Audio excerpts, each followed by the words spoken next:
आचार्य जी, आप हमें धर्म के बारे में बताते हैं और बहुत सी ऐसी बातें हैं जो शायद आप ना बताते तो पता भी नहीं चलती, समझ भी नहीं आती अपने आप। पर आपको देखकर कभी ऐसा नहीं लगता कि आप कोई धर्मगुरु हैं। तो लोग इसको समझ नहीं पाते कि ऐसा क्यों है। आपको धर्मगुरु चाहिए नहीं, आपको संस्कृति गुरु चाहिए, जो आपको कल्चर सिखाता हो और आपके मन में जो पुरखों का कल्चर है उसी की छवि के अनुसार चलता हो। दिक्कत बस ये है, वैसा मैं कर सकता हूं, आपके सामने आने के लिए मैं उस तरह का आचरण व्यवहार कर सकता हूं, कपड़ा लत्ता वेशभूषा वो सब करा जा सकता है। दिक्कत बस ये है कि वो अगर मैं करता हूं तो मैं आपको यही संदेश दे रहा हूं कि आप जैसे चल रहे हैं बिल्कुल ठीक चल रहे हैं। आप इतने ठीक चल रहे हैं कि मैं भी आप ही के अनुसार चल रहा हूं। ये मैं भला करूंगा आपके साथ। अगर मैं वैसा ही आचरण करने लगूं जैसी आप मुझसे उम्मीद करते हैं तो मैंने आपको क्या संदेश दे दिया कि आप जैसा चाह रहे हैं, जैसा चल रहे हैं और आप जैसी इच्छाएं रख रहे हैं वो बिल्कुल ठीक है। देखिए, मैं भी तो आपकी इच्छाओं का सम्मान करते हुए आपकी इच्छाओं के अनुरूप ही आचरण कर रहा हूं। और अगर मैंने आपको ये बता दिया कि आप जैसे चल रहे हैं बिल्कुल ठीक चल रहे हैं तो फिर आपको कुछ बदलने की जरूरत ही नहीं, और आपको बदलने की जरूरत नहीं तो गई ना इतनी देर में 5 और चिड़िया। अब मैं उस पक्षी को सोचूं या आपकी जो पुरखों की विरासत है उसका सम्मान करूं? और आपने तो उस विरासत को बस पकड़ लिया है बिना जाने, बिना सोचे, बिना उसको समझे कि वो चीज क्या है। मोह की बात है ना भाई। मेरे पिताजी ऐसी बात करते थे तो मैं उसको गलत कैसे मान लूं? मेरे पिताजी है ना। ऐसा भी नहीं कि पिताजी से कोई बहुत प्यार है, मेरे पिताजी। अहंकार। मात्र पिताजी होते तो कोई बात नहीं, हर कोई किसी न किसी का पिताजी होता है। मेरे पिताजी, मेरे अपने व्यक्तिगत अहंकार की बात है। तो मेरे पिताजी किसी प्रथा का पालन करते थे, किसी संस्कृति पे चलते थे, मैं उसको गलत कैसे मान सकता हूं? तो क्या करा जाए फिर इसमें? आप जैसे जी रहे हैं, आप जैसे चल रहे हैं वो बहुत बहुत घातक है आपके लिए, आपके ही परिवार के लिए, जिनसे आप प्यार करते हैं उनके लिए भी, जिनको आप नहीं जानते हैं उनके लिए भी। ऊपर से ये प्रयास तो बिल्कुल ही मत करिए कि आप जिस चीज को सही समझते हैं मैं भी उसको ही सही समझूं, कि आप जिस तरीके का व्यवहार और आचरण करते हैं मैं भी वैसा ही आचरण करने लगूं। मैं आपसे बार बार बोलता हूं, अपने जीवन को सत्य के अतिरिक्त किसी से प्रभावित मत होने देना, किसी का गुलाम मत बन जाना। लेकिन कहीं ना कहीं आप में उम्मीद होती है कि मैं आपका गुलाम बन जाऊं, कि आपकी जो उम्मीदें हैं मैं उनका पालन करना शुरू कर दूं। धर्मगुरु की आपके मन में होगी कोई छवि। मैंने कब कहा मुझे उस छवि का पालन करना है? कतई नहीं करना है। मुझे अगर छवियों पर और प्रथाओं और परंपराओं पर ही चलना होता तो न तो मैं यूपीएससी को छोड़ता, न मैं कॉर्पोरेट को छोड़ता। वो भी बहुत बड़ी प्रथा है।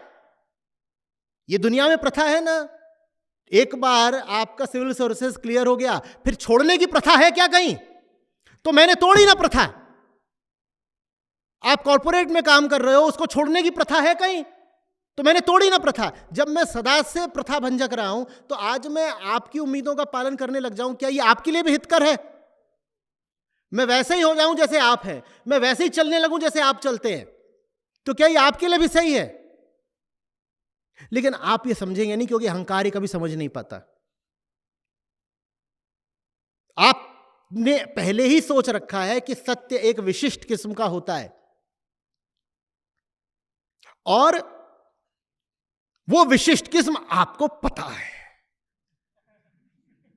मुझे पता है, मुझे पता है। और जो कोई वैसा नहीं चलेगा मैं उसको घोषित कर दूंगा, ये ठीक नहीं है, ये ठीक नहीं है। तुम्हें क्या पता है? तुम्हें कुछ पता है? मैं धर्मगुरु ऐसा नहीं दिखता। आप जैसी उम्मीद करते हैं मुझ में वैसा कुछ भी नहीं है। मैंने पूरी अपनी जिंदगी बेहिसाब जी, आउटरेजियसली,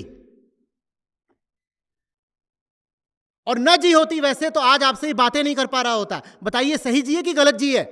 पूरी मेरी जिंदगी का कुल नतीजा यह है कि आज मैं वेदांत को भारत में आगे बढ़ा पा रहा हूं, तो जिंदगी ठीक ही जी होगी ना।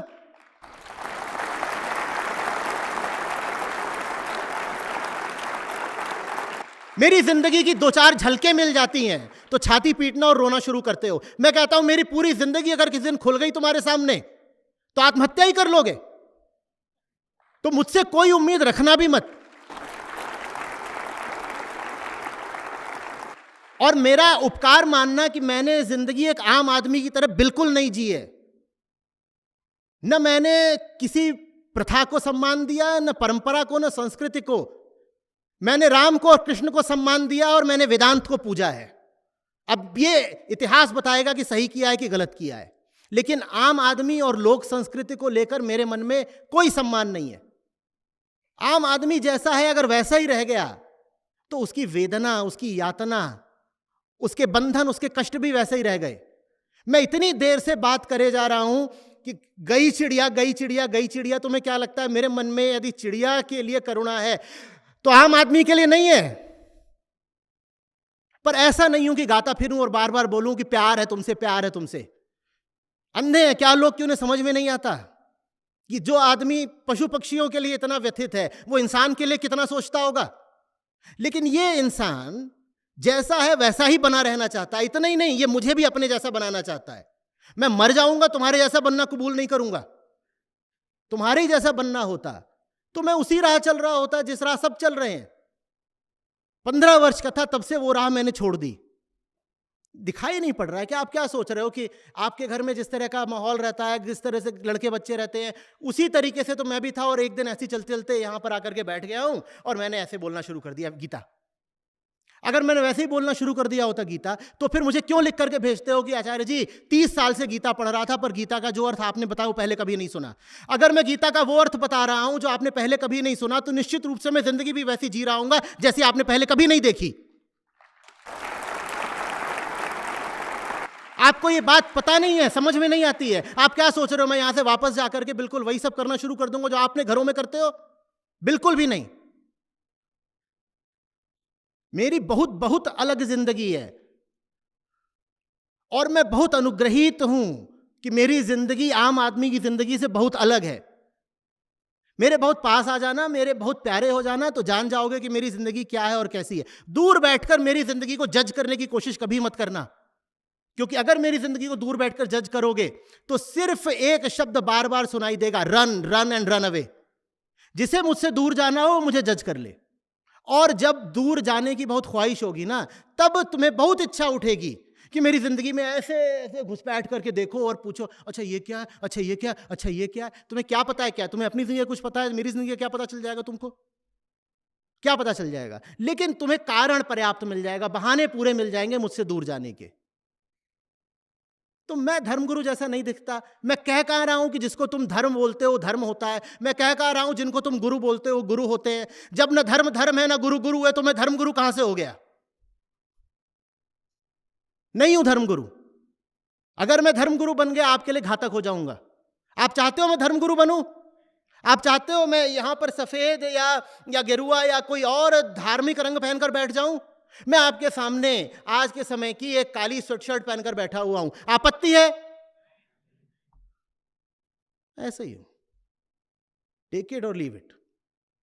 दुनिया के बाजार में बिकने के लिए थोड़ी खड़ा हुआ हूं। बिकना होता तो 25 साल पहले बिक गया होता। अपनी मेरी एक ठसक है।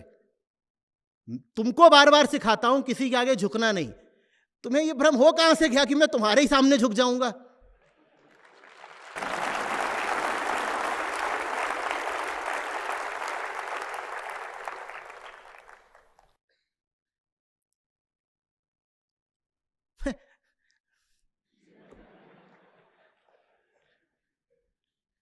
ये बैठे हुए हैं आईआईटी दिल्ली एलुमनाई एसोसिएशन के सेक्रेटरी।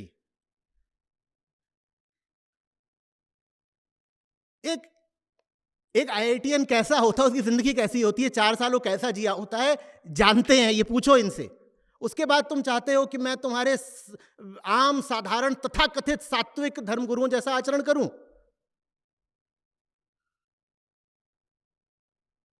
किस दुनिया में जी रहे हो? क्या चाहते हो?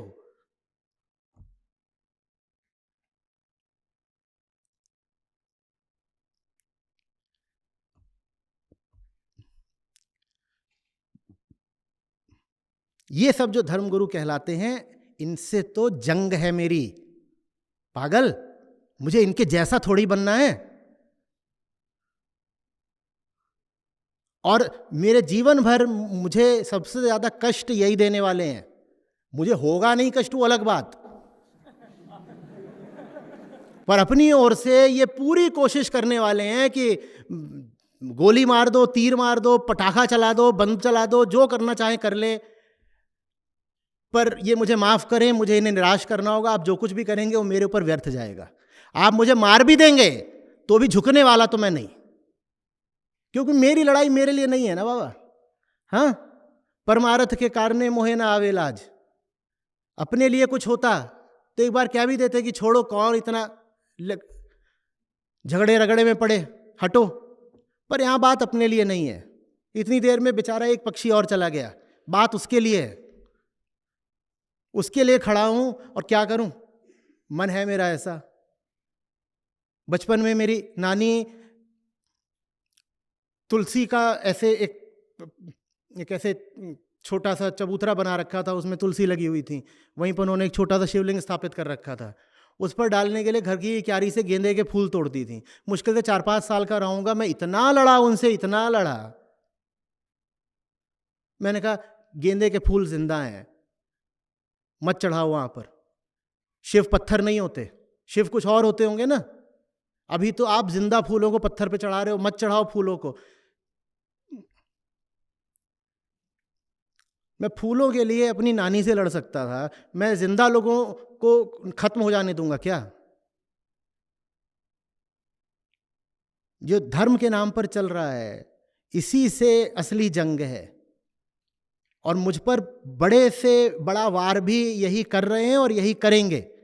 कभी कोई मेरे विरुद्ध खड़ा हो, तुम देख लेना, सोशल मीडिया पे कोई कुछ कर रहा हो वहाँ देख लेना, निश्चित रूप से उसके ट्विटर हैंडल पर या कहीं ना कहीं सनातनी लिखा होगा, या हिंदू लिखा होगा, या बम बम भोले लिखा होगा, कुछ ना कुछ ऐसा लिखा होगा जो राइट विंग का द्योतक होगा। यही सब हैं जिन्हें मुझसे बहुत समस्या होती है। ये इन्हें बहुत बाद में समझ में आएगा कि मैं उन्हीं के हित के लिए लड़ रहा हूं।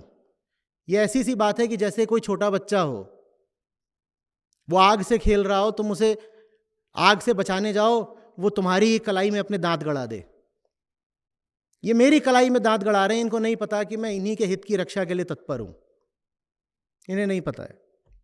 एक बार कहा था ना मैंने, तुम लोगों ने पोस्टर भी बनाए थे कि तुम्हें बचाने के लिए, तुम्हें आग से बचाने के लिए मुझे आग से नहीं तुमसे लड़ना पड़ता है। तुम्हें आग से बचाने के लिए मुझे आग से नहीं लड़ना पड़ता, मुझे तुमसे लड़ना पड़ता है। ये तो हमारी हालत है। आपको जो बचाने आता है, आप उसी के सबसे बड़े दुश्मन हो जाते हो। तो धर्मगुरु जैसा आचरण नहीं करते, ये दुश्मनी की एक वजह निकाल सकते हो, बिल्कुल निकाल सकते हो, लेकिन तुम कोई वजह निकालते रहो। मुझे जो करना है, मैं जिंदा हूं जब तक मैं करूंगा, उसके अलावा कोई तरीका नहीं है जीने का।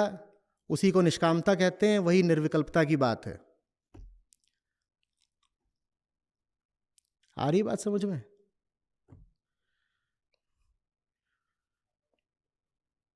बोलो।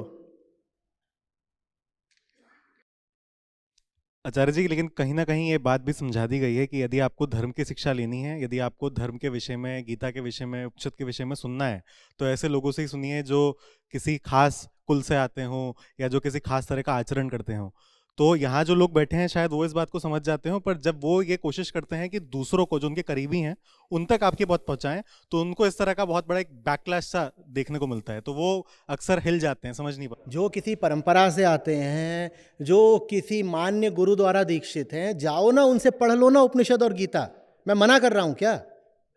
उन्होंने ही, ज्यादातर उन्हीं लोगों ने जो विकृत व्याख्याएं कर दी हैं उपनिषदों और गीता की, उन्हीं को तो साफ करने में हमें इतनी मेहनत करनी पड़ रही है। और मैं नहीं रोक रहा हूं किसी को, यहां जबरन किसको बुलाया गया है। जिनको लगता है कि जो लोग किसी परंपरा या मान्यता या घराने से आते हैं या किसी गुरु द्वारा दीक्षित होते हैं, वो बेहतर हैं, तो जाएं उनके पास, जाएं वहां, देखो क्या होता है, पढ़ लो ना। उनकी किताबें भी उपलब्ध हैं, हमारी भी किताबें उपलब्ध हैं। आंखों तो आंख खोल करके पढ़ लो और तुलना कर लो कि वो क्या बोल गए और हम क्या समझा रहे हैं। और फिर देख लो कि कृष्ण के वक्तव्य के करीब, कृष्ण की मंशा के करीब, कृष्ण के उद्देश्य के निकट वो हैं या हम हैं? कृष्ण अपनी ओर से गीता दे गए और उस गीता के इतने ऊल जलूल अर्थ करके लोगों ने रख दिए, और वो अपने आप को बोलते हैं कि साहब हम तो फलानी परंपरा से आते हैं, फलाने यहाँ से आते हैं, फलाने मठ से हैं, स्वामी हैं, गुरु हैं, आचार्य हैं। वो अपने आप को ये सब बोलते हैं। जो भी तुम अपने आप को बोलते होगे, मुझे दिखाओ ना गीता का क्या अर्थ करा है तुमने। और एक अर्थ हमने भी करा है, और मैं तो निष्पक्ष सबको कह रहा हूं कि दोनों को आमने सामने रख करके देख लो कि तुम्हारे मन को चैन और बोध किससे मिलता है। और मुझे कुछ नहीं, अगर मुझे ये दिखाई देगा कि मुझे कहीं सीखने को मिल रहा है, कोई मुझसे बेहतर बात कर रहा है, तो मैं तो ज़रूर सीखूंगा। मैं तो छात्र रहा हूं जीवन में, और छात्र भी उत्कृष्ट कोटि का रहा हूं। ऐसा नहीं कि यूं ही पहले कुर्सी पर आकर बैठ गया। दशकों तक मैं वहां बैठा हूं और बैठ करके सीखा है मैंने, और सीखने की प्रवृत्ति है मुझ में। मुझे अगर कोई मिल गया जो गीता का ज्यादा साफ अर्थ कर रहा है, मेरे लिए तो अहोभाव है, मैं तर जाऊंगा, मैं तो और उसके सामने झुककर उसी से सीख लूंगा। पर ऐसा कोई दिखे तो, ऐसा कोई अगर होता तो मुझे आज ये करने की जरूरत नहीं पड़ती ना। अगर कोई वास्तव में आज ऐसा मौजूद होता जो अध्यात्म के क्षेत्र में उत्कृष्ट काम ही कर रहा होता, तो मैं जा करके उसके साथ जुड़ गया होता। मेरा इतना बड़ा अहंकार नहीं है कि मुझे अलग ही चलना है। कोई आज इस लायक होता कि ऊंचा काम कर रहा है, जाओ उसके साथ जुड़ जाओ, मैं साथ उसके जुड़ जाता, साथ के जुड़ जाता, मैं सेवा कर देता उसकी। पर ऐसा कोई नहीं दिखा मुझे, और बहुत निष्पक्ष होकर के मैंने तलाशा है। मैं 35 की उम्र तक तलाश ही रहा था कि कोई है इस लायक। जब कोई नहीं दिखा तो ये मिशन मुझे अपने ऊपर लेना पड़ा। आज वो कहते हैं कि इनका तो कोई गुरु नहीं है, ये किसी परंपरा से नहीं आते, गुरुओं जैसा आचरण नहीं, धर्मगुरु लगते नहीं। साहब आप तो लगते हो ना धर्मगुरु, तो आप ही धर्म के क्षेत्र में कुछ ऊंचा करके दिखा दो। आप जो कर रहे हो वो तो सामने है, क्या कर रहे हो। देखो क्या हाल कर दिया धर्म का, और देखो क्या कर दिया इस पूरी पृथ्वी का। ये बृहदारण्यक उपनिषद से है बात। मुझे बताओ कितने गुरुजन हैं जो दिवाली पर उपनिषदों की बात कर रहे हैं। वहां दिवाली पर क्या चल रहा होता है? जाओ, सांस्कृतिक कार्यक्रम चल रहा है, मिठाइयां बट रही हैं, लड्डू चल रहे हैं, और वो सब के सब कोई दूध, मेवा, घी, ये सब चल रहा है वहां पर। ये हो रहा है दिवाली के। दिवाली पर राम की बात कौन कर रहा है, बता दो।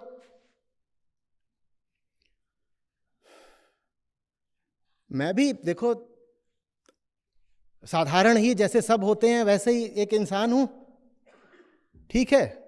आईआईटी की पढ़ाई करी है, आईआईएम गया था, सिविल सर्वेंट, ये सब कोई संन्यास लेने के लिए तो करता नहीं है। मेरे लिए बहुत आसान होता कि जैसे एक आम आदमी का रास्ता होता उस पर चला जाता, और मेरे लिए वो रास्ता पूरी तरह खुला हुआ भी था, खुला हुआ था ना। किसी का ये 3 आई कहलाते हैं भारत के, किसी को एक मिल जाए तो कहता है वाह वाह वाह, वो जीवन भर के लिए तर जाता है। आईआईटी, आईआईएम और इंडियन सिविल सर्विसेज, मुझे ये तीनों खुल गए थे। तीनों मैंने अपने लिए खोली। इसका मतलब तो स्पष्ट है कि उन रास्तों में कुछ रुचि तो मुझे भी रही होगी।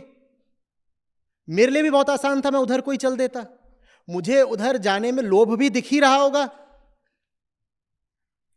तो मैं क्यों नहीं उधर चला गया। आज भी भीतर कुछ है जो कभी कभी सवाल करता है कि ये क्यों, ये क्यों।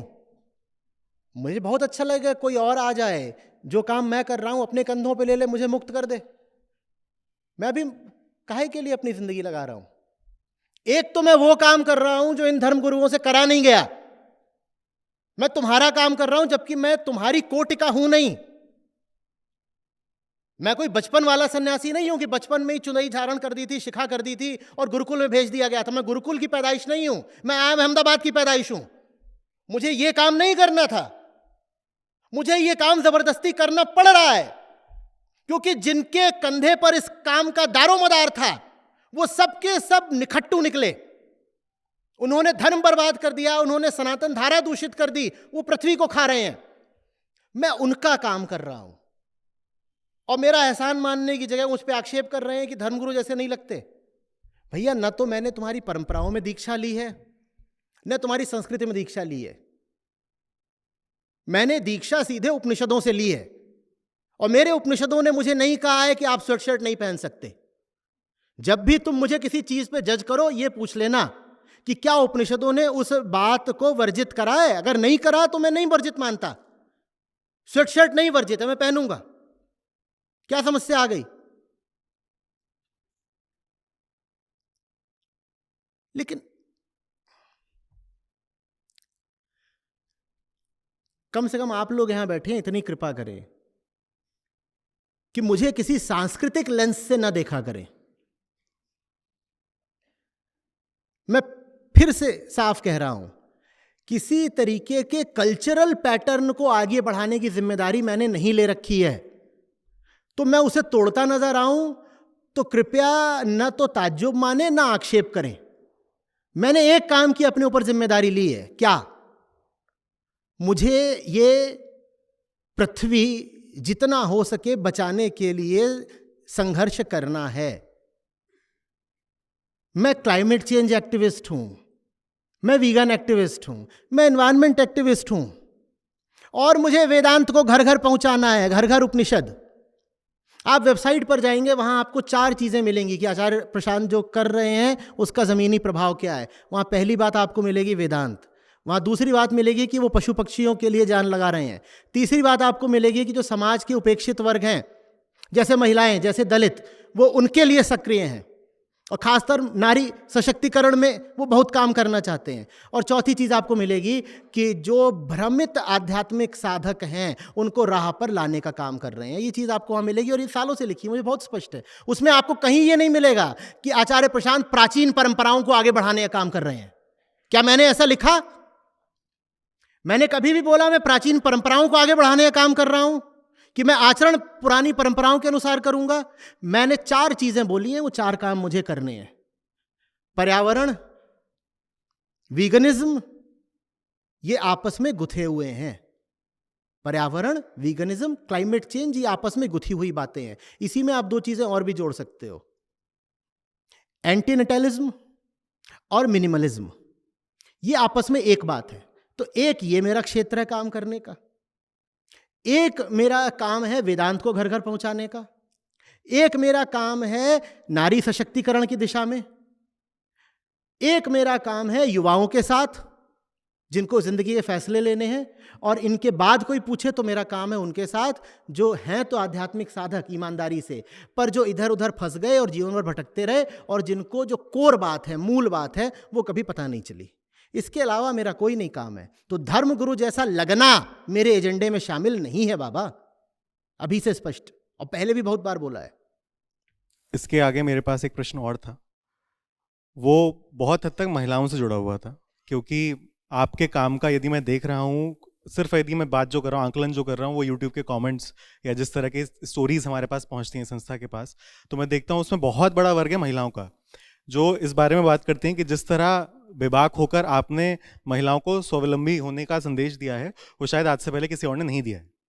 तो वो एक बात के लिए और पूछती हैं कि जैसे मैं आज यहाँ पे भी देख रहा हूँ, तो आप पाएंगे कि महिलाएं हैं, पर पुरुषों की मात्रा में महिलाएं थोड़ी कम हैं संख्या में। उसी तरह से यदि हम अपने YouTube चैनल पे भी देखते हैं, तो वहाँ पे भी 75% और 25% का अंतर रहता है। तो कहीं ना कहीं वो पाती हैं कि उनके लिए अपने इनर डेवलपमेंट पे काम करना थोड़ा मुश्किल पड़ता है। तो ऐसे क्या तरीके हो सकते हैं, या ऐसी कौन सी राह है जिसके माध्यम से वो अपने आंतरिक डेवलपमेंट के लिए काम कर सके? देखो, बार बार बोलता हूं ना, मजबूरी जैसी, विवशता जैसी कोई चीज नहीं होती। अगर किसी का शोषण होता है तो उसकी मर्जी से होता है, मजबूरी से नहीं होता। मैं महिलाओं के पक्ष में काम कर रहा हूं, तो महिलाएं ही मुझे नहीं सुनना चाहेंगी, इसीलिए तो उनकी संख्या तुमको कम दिखती है, 1/4 ही दिखती है। अगर वो अपने हित के लिए तत्पर ही होती तो मुझे उनके लिए काम क्यों करना पड़ता? वो अपना हित नहीं चाहती, महिलाएं खुद अपना अहित करती आई हैं। किसी का भी, जिस भी व्यक्ति का, स्त्री हो, पुरुष हो, बड़ा हो, बूढ़ा हो, आज तक अहित हुआ है, उस अहित में उस व्यक्ति का भी अपना पूरा योगदान रहा है। अगर वो व्यक्ति कह ही दे कि मुझे अपना अहित अब नहीं करना, तो उसको बहुत ज्यादा फिर सहायता की जरूरत पड़ेगी ही नहीं।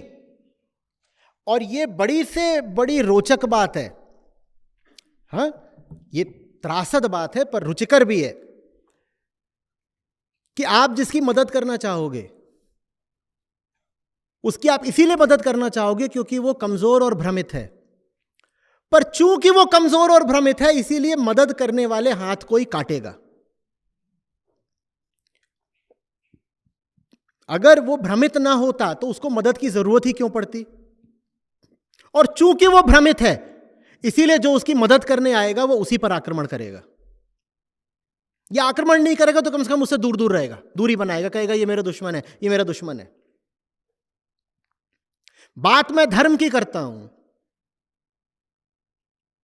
और सबसे ज्यादा मुझ पर आक्रमण तथा कथित धार्मिक लोग ही करते हैं। उनको धर्म का मतलब पता होता तो मुझे उनकी मदद करने की जरूरत क्यों पड़ती। अस्पताल में बहुत आसान होता है, वहां पर स्थूल बीमारी का इलाज होता है ना। स्थूल बीमारी में आप डायग्नोज करके दिखा सकते हो कि भाई तुम बीमार हो, स्थूल बीमारी में आप दिखा सकते हो कि तो वहां पर जो रोगी है उसकी सहमति से इलाज हो जाता है। मैं जिस बीमारी का इलाज कर रहा हूं उसमें डायग्नोसिस करके दिखा पाना बड़ा मुश्किल होता है कि आप बीमार हो। वहां पर तो बस आपकी ईमानदारी ही आपसे स्वीकार करवा सकती है कि आप बीमार हो, वरना आप जीवन भर कह सकते हो नहीं मैं तो ठीक हूं, happy, I am so good. कोई मिलता है तो पूछता तो आप यही तो बोलते हो, ओ चंगा, I am well, doing fine, यही सब तो बोलते हो। लेकिन आपको अगर दिखा दिया जाए आपके डायग्नोसिस में कि आपको कैंसर है, तो आप नहीं बोलोगे आई एम चंगा ऑफ डूइंग फाइन, तब नहीं बोलोगे ना, सब बढ़िया सी, तब तो नहीं बोलते, तब नहीं बोलोगे ना। आंतरिक बीमारी को हम कभी मानते ही नहीं कि हम बीमार हैं। तो फिर जब कोई इलाज करना चाहता है आपकी आंतरिक बीमारी का, तो आप उसका बहुत विरोध करते हो। आप कहते हो मैं बीमार नहीं हूं, ये जबरदस्ती मेरा इलाज कर रहा है, जरूर ये मुझे लूटना चाहता है। मैं बीमार नहीं हूं और ये बार बार मुझे बीमार बोल बोल कर मुझे बीमार करे दे रहा है। ये दिक्कत आती है अध्यात्म के क्षेत्र के चिकित्सक को। वो जब आपका इलाज करेगा तो आप उसे मारने को दौड़ोगे, क्योंकि आपको अपनी बीमारी का पता ही नहीं है। धर्म का इलाज करूंगा मैं, मुझे सबसे ज्यादा धार्मिक लोग मारने दौड़ेंगे, उनको अपनी बीमारी का पता नहीं है। दूसरा, उनके धंधे पर चोट पड़ रही है। आप किसी को अस्पताल में एडमिट कर लो, उसकी दुकान चलनी तो बंद हो जाएगी ना बेचारे की, अब गल्ले पे कौन बैठेगा। वैसे ही अध्यात्म का अस्पताल होता है, जैसे ही आपने किसी को बोला आप तेरा उपचार होगा, उसके धंधे पे चोट पड़ जाती है। उदाहरण के लिए धर्म के पूरे कारोबार में दूध का बहुत बड़ा रोल है, और मैं बोल रहा हूं कि आज बड़ी से बड़ी धार्मिकता यह है कि तुम ये दूध वगैरह छोड़ दो, मांस तो छोड़ो ही छोड़ो, तुम दूध भी छोड़ दो। अब ये जितने हैं जो धर्म के नाम पर दूध का काम कर रहे हैं, उनको बड़ा गुस्सा आता है, ये क्या हो गया। मैं कहता हूं ये जो तुम व्यर्थ का कर्मकांड कर रहे हो उससे कुछ हासिल नहीं होता, और न जाने कितने पंडितों के घर इसी में चल रहे हैं फालतू का कर्मकांड करके, उन्हें बहुत क्रोध आता है। बात सिर्फ मान्यता पर चोट पड़ने की भी नहीं है, मैं जो कह रहा हूं उससे बड़े बड़े उद्योगों के पेट पर लात पड़ रही है, और छोटी छोटी दुकानों पर भी। तो उन सब का विरोध करना स्वाभाविक ही है, वो करेंगे, पूरा विरोध करेंगे। दुख की बात है, अफसोस की बात है, हम अपनी ओर से लेकिन जो बोलना चाहते हैं उसकी कोशिश करते रहेंगे। आशा यही है कि सुनेंगे, समझेंगे।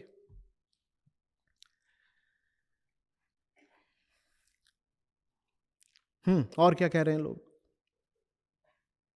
एक प्रश्न था जो काफी लोग पूछ रहे थे कि दीपावली का तमसोमा ज्योतिर्गमया से क्या संबंध है। समझ में आता है कि अंधेरे से प्रकाश की ओर जाना है, पर युद्धस्व से क्या मतलब है, वो भी लिखा हुआ है पीछे। अच्छा, सारी बात ही भिड़ जाने की है ना, यही तो समस्या है मेरे साथ।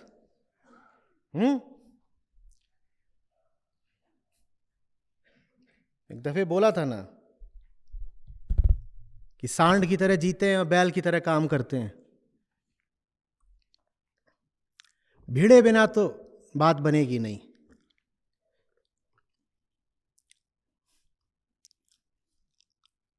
जब एक पक्ष इतना हावी हो कि सब कुछ उसी के हाथ में हो, संस्कृति उसी के हाथ में है, धन उसी के हाथ में है, सत्ता उसी के हाथ में है, इतिहास की धारा ही उसी के हाथ में है।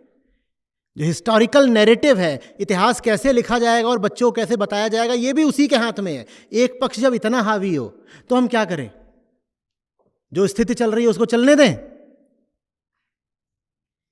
इसको जो अभी आज की स्थिति होती है, वर्तमान स्थिति, उसको बोलते हैं स्टेटस को। अभी जो स्थिति है वो ये है कि आप बुरी तरह हार रहे हो, जब आप बुरी तरह हार रहे होते हो तब भिड़ जाने के अतिरिक्त चारा क्या होता है?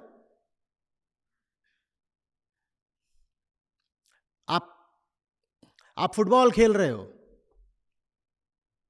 और 10 मिनट बचे हैं मैच में और आप 5 गोल से पीछे हो, तो क्या करें? डिफेंड करें? क्या करें? तो इस पृथ्वी के पास भी 10 ही मिनट बचे हैं, अब 10 मिनट भी नहीं बचे। कोई पूछता है ना कि when was the right time for climate action, तो जवाब दिया जाता है 20 ईयर्स एगो। 20 साल पहले वो तारीख बीत चुकी है जो क्लाइमेट एक्शन की डेडलाइन थी, जो अंतिम तिथि थी, जिस तिथि तक आपको क्लाइमेट के बारे में कुछ कर लेना चाहिए था, वो तिथि कब की बीत गई। अब तो वो फीडबैक लूप शुरू हो चुके हैं जिनकी बात करी मैंने। तो फुटबॉल में तो फिर भी मैं कहूंगा कि 10 ही मिनट बचे हैं, भिड़ जाओ, वो तो बात समझ में आती है। यहां तो आप लड़ाई हार गए, अब क्या करूं? शांति से बैठा रहूं?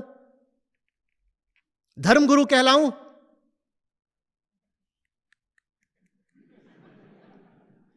ये करूं? तो इसलिए संस्था में ये जो शब्द है इसका बड़ा महत्व है। बोधस्थल के सामने भी ये लोग कह रहे हैं यही लिखवाना है। बोधस्थल अच्छा नाम है, लिखा रहने दो, पीछे पड़े, नहीं ये लिखेंगे। मैं कह रहा हूं कोई चिट्ठी पत्री नहीं आएगी, वो इस एड्रेस पर कोई आता है? कुरियर वाले भी नहीं लाएंगे, वहां लिखोगे युद्धस्व। अब देखते हैं कि कौन जीतता है। अब ये भिड़ रहे हैं मुझसे। युद्धस्व, युद्धस्व कहां से आ रहा है? कहां? गीता में कौन कौन अपने साथ है भाई? गीता में अब बाकी लोग गीता में भी साथ नहीं है। तुम गीता के साथ नहीं हो तो मेरे साथ नहीं हो बाबा। मैं कोई व्यक्ति नहीं हूं, ना मुझे व्यक्तिगत तौर पर संबंध बनाने हैं। मैं गीता का प्रतिनिधि हूं। तुम गीता के साथ हो तो मेरे साथ हो, नहीं तो नहीं हो। तो कौन से श्लोक से आ रहा है ये कौन बताएगा? जो गीता वाले हैं वो तो बताएं। अरे श्लोक संख्या नहीं चाहिए, आप श्लोक का बस उतना अंश उद्धृत कर दीजिए। कौन करेगा? और किसी ने नहीं करा तो मैं अभी उठ के जा रहा हूं। जाना तो है ही वैसे।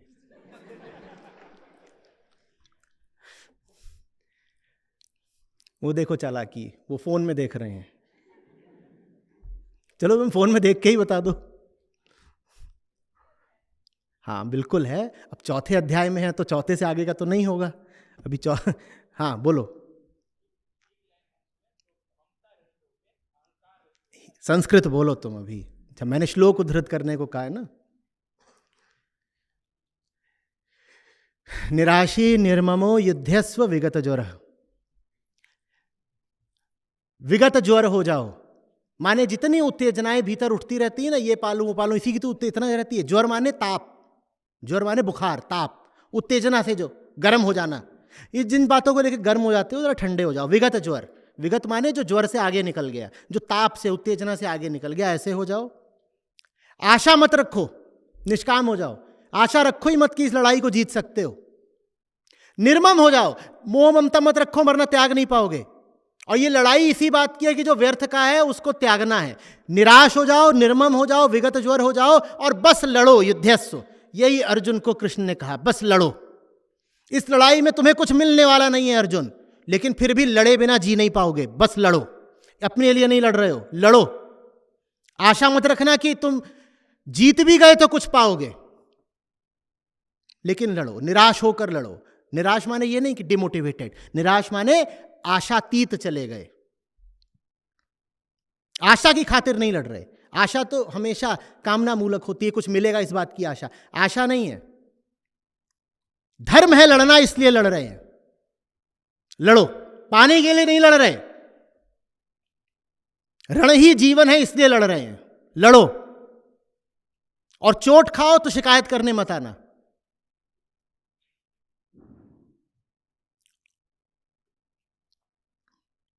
लड़ो।